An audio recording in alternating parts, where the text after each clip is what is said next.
Hi, boys and girls. Welcome to a great day of learning. We are your teachers today. I'm Miss Amanda. And I'm Miss Summer. We are so glad to be with you today for tons of fun, reading, and knowledge. I'd like to share some of our learning goals with you today. We're going to review some words, all right? And then we're going to read a text aloud about animals and their habitats. Our focus standards today are RF.3.3, L.3.2, and L.3.4. Scholars at home, we know you've been learning about vowel sounds in words, how to read them and how to write them. We will look at some more words today and focus in on their vowel sounds. That's right. So let's begin with a little warm-up. We will be listening to some words to determine what vowel sounds they all have. All of these words will have a vowel sound that is the same. That's right. So listen as I tell you the words. Author, altogether, afterthought, default, squawked, daughter. What vowel sound did you hear in all those words? If you said all, you've got it. Now we will look at each of these words. Read the words with me as I read them aloud to you.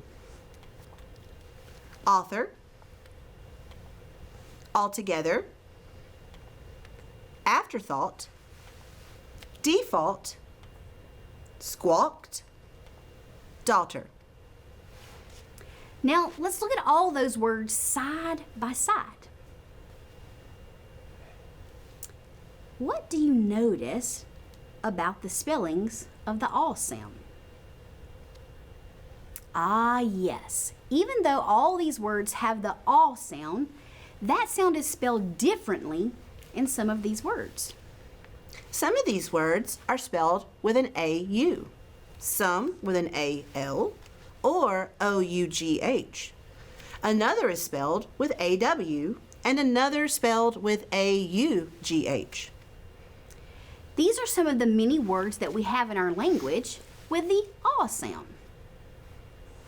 True. We have these words along with a few other words that we will read and sort for different spellings for all.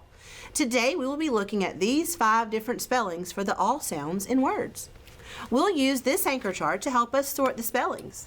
Let's start with some of our words we just read. Our animal friends here are holding the words for us. Author. Because author is spelled with an AU, we'll place it here.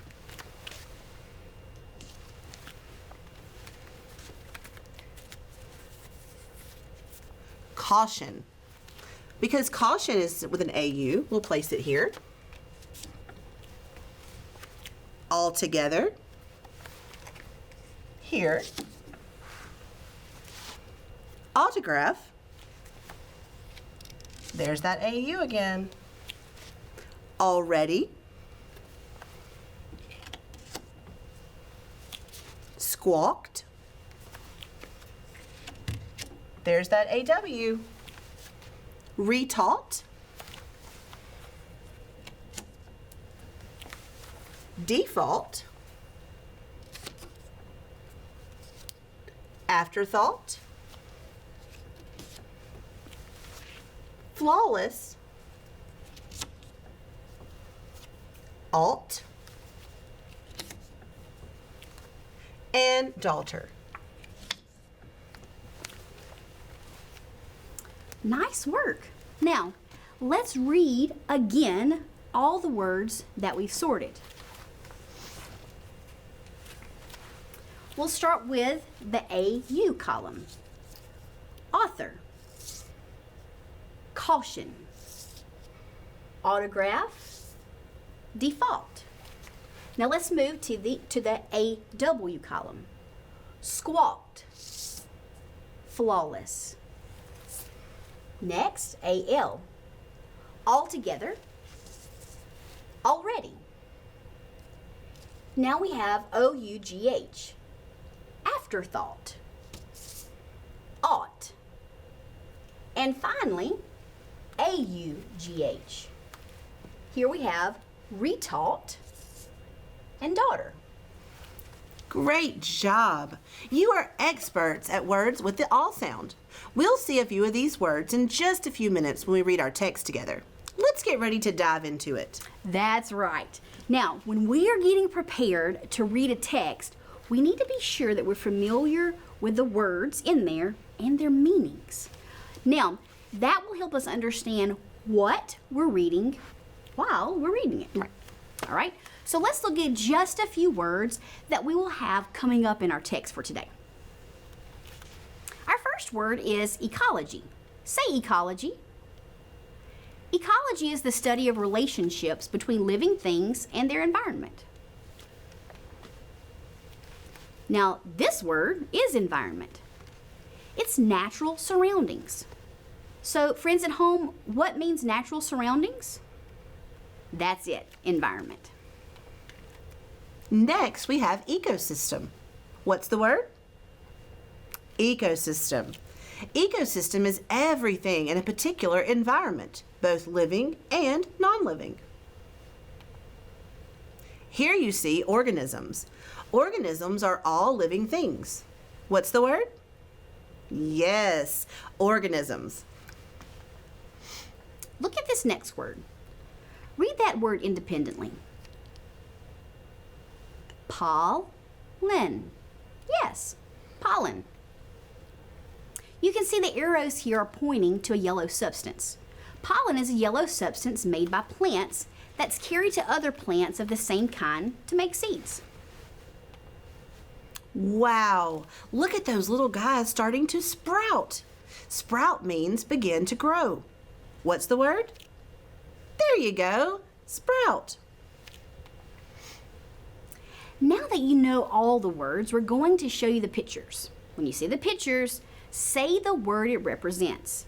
Let's race to see if you can say the correct word before we do. We're pretty quick, so I hope you're ready. Here's our first picture. I heard you. That was quick. That is our visual for environment. Next. That one is the study of the relationship of living things and their environment. Ecology. Did you beat me? Okay, let's move to the next visual. That one is an easy one. Pollen. That yellow substance made by plants. What's next? What is that one? Oh, you had it. It's organism. Whew, we're neck and neck. Let's see who gets this one first. Everything in a particular environment, both living and non-living. You were quick on that one too. Ecosystem. Here's our final visual. Excellent. Sprout. That's to begin to grow. Amazing work, ecologist. We are now ready for our text. I know you've been doing some reading about animals, plants, and their environments. Today's reading will be entitled Living Things and Their Habitats. Let's make some predictions about what we think this text will be about. Miss Amanda, what are some of your predictions? Well, the title lets me know that it'll definitely be about animals. All right? Right. So I'm wondering if we'll even talk about bees, because they're a type of animal. So I'm going to predict bees. I'll let our animal friend right here hold our thoughts. What about you at home? I heard animal homes. Let's hold that prediction too.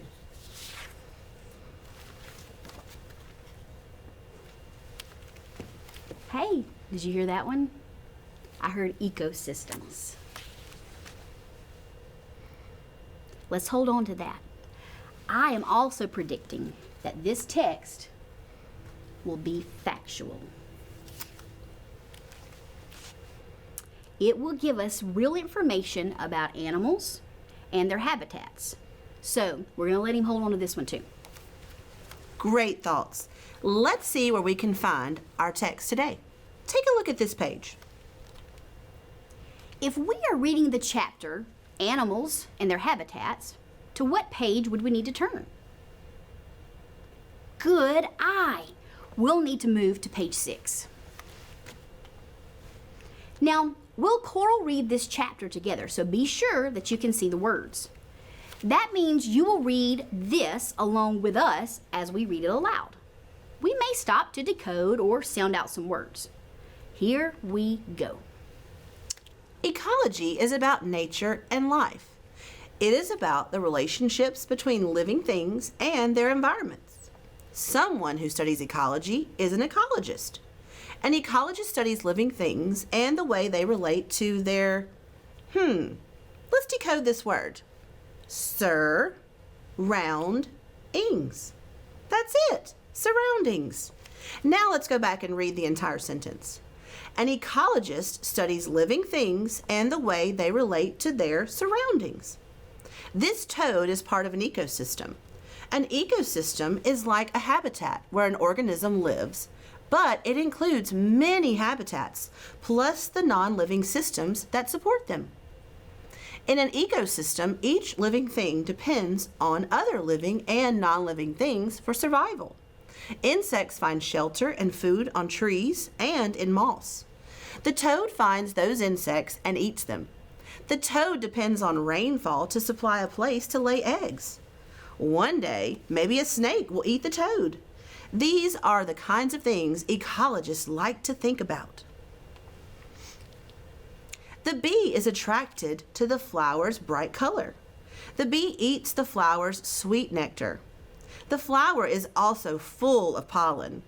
Pollen is a substance that looks like dust. When the bee buzzes off, it carries some of the flower's pollen away on its feet and wings. To make seeds, flowers must share their pollen with other flowers. Flowers do not have hands or feet or any other way to get their pollen to other flowers. So they depend on bees and other insects to spread it for them. The bee needs the flower in order to survive. The flower needs the bee and other insects in order to survive. These are perfect examples of the kind of relationships ecologists like to study. Here is another living thing you probably recognize. It's a squirrel. She is a little surprised to see you. This squirrel does not see people every day. She is not one of those squirrels you see skittering along branches in the park or your backyard. Instead, this squirrel lives deep in the forest. She has a nest of leaves and sticks somewhere way high up in this tree. In the springtime, the mother squirrel shared her nest with her babies. But now, it is late summer. The babies have left the nest. The mother has the nest to herself. It is time for her to gather food for the winter. The squirrel's favorite food is acorns, which are nuts from oak trees. In the summer, it is easy for the squirrel to go out and find plenty of acorns. But the squirrel must also gather and save food for winter. In the winter, acorns won't be so easy to find. The squirrel uses her little paws to dig a hole in the ground. She buries an acorn. Over the summer and early fall, she may bury hundreds of them.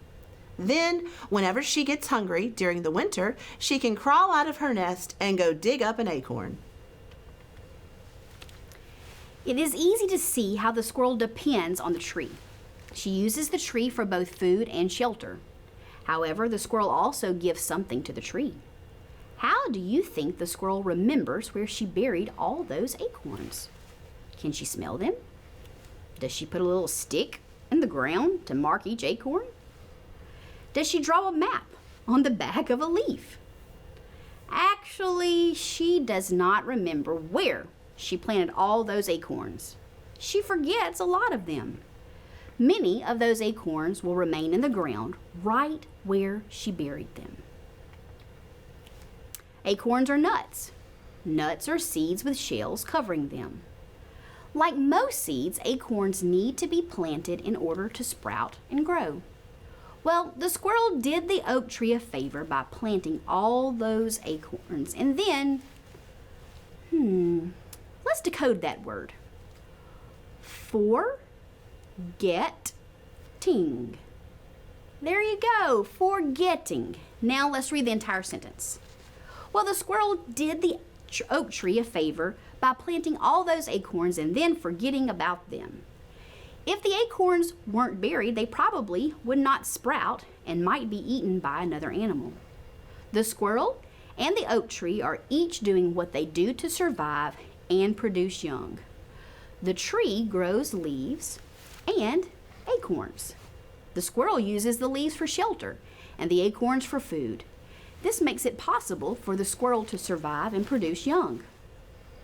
Also, because the squirrel buries acorns, the oak tree is able to produce young too.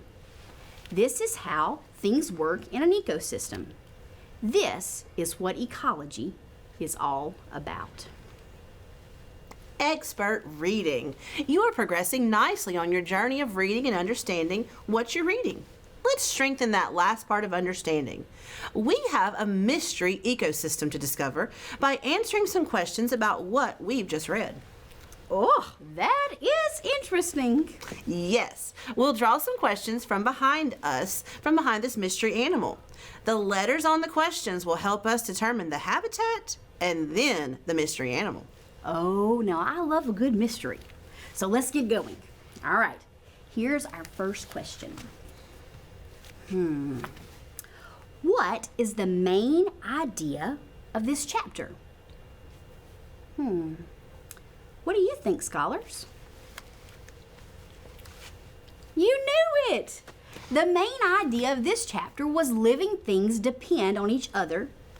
Okay, now, I have our first letter. We'll write it here. Our first clue for our mystery habitat is O. Great work on that main idea. Next question. What would happen to oak trees if suddenly there were no more squirrels? Ooh. That takes some thought. What are you thinking, scholars? Great ideas. If there were no more squirrels, there wouldn't be any more acorns planted, so there would be fewer oak trees sprouting. That would certainly be a disruption to nature. All right, we have a letter clue. Yes, we do. Here it is. Whoa, 2 letter clues this time. N and A. Let's write those down so we don't forget them. I'll write them right here.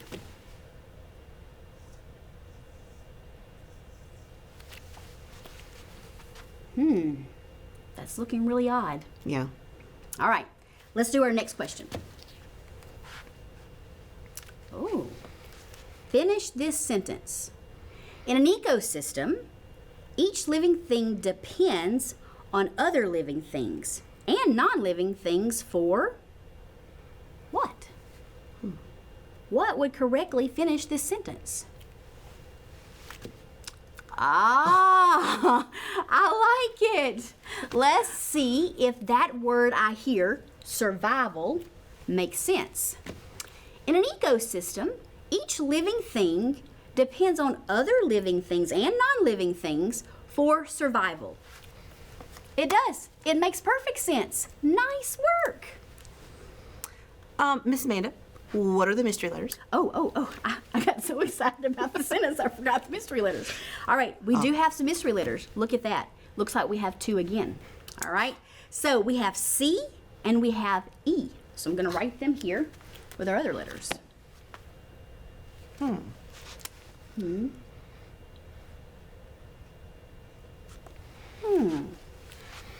Interesting. Miss Amanda, we're all out of questions from our mystery animal. Well, it means we can look at our clues to find out, but it doesn't make a bit of sense. O-N-A-C-E?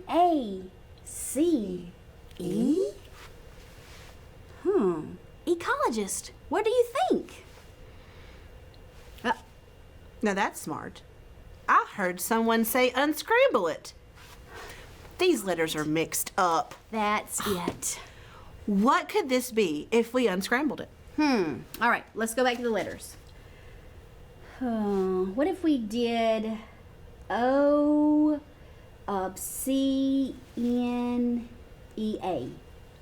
No, that's not it. Well, let's start with an A. Let's try an A. Okay. What about A-C-N-E-O. No. Did you hear that? I did. Let's try it, scholars. I heard you. Let's try it. O-C-E-A-N.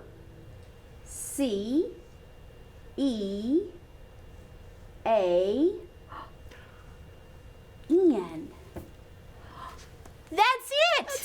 It's ocean. Ocean.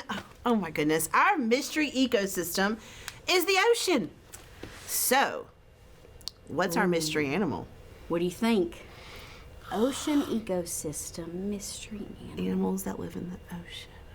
Okay, I hear some great thoughts. yeah. All right, let's check it out. Here we go. Oh my gosh. Oh, it's a shark. A shark is certainly part of an ocean ecosystem. Oh my goodness. Thank you, scholars, so much for your help today to help us find out that mystery ecosystem and the mystery animal. Yes, thanks for your hard work on reading, spelling, and discovering more about our wonderful world. Be sure to share something you learned today with someone in your home. Definitely. All rights and credits for today's lesson belong to Core Knowledge Language Arts. We'd like to thank them for publicly sharing these valuable resources. The views and opinions expressed in this lesson are those of the core knowledge authors and do not necessarily reflect the official policy or position of the Mississippi Department of Education. Thank you again, scholars, our very own ecologists, for joining us today. We will see you next time. Bye-bye. Bye.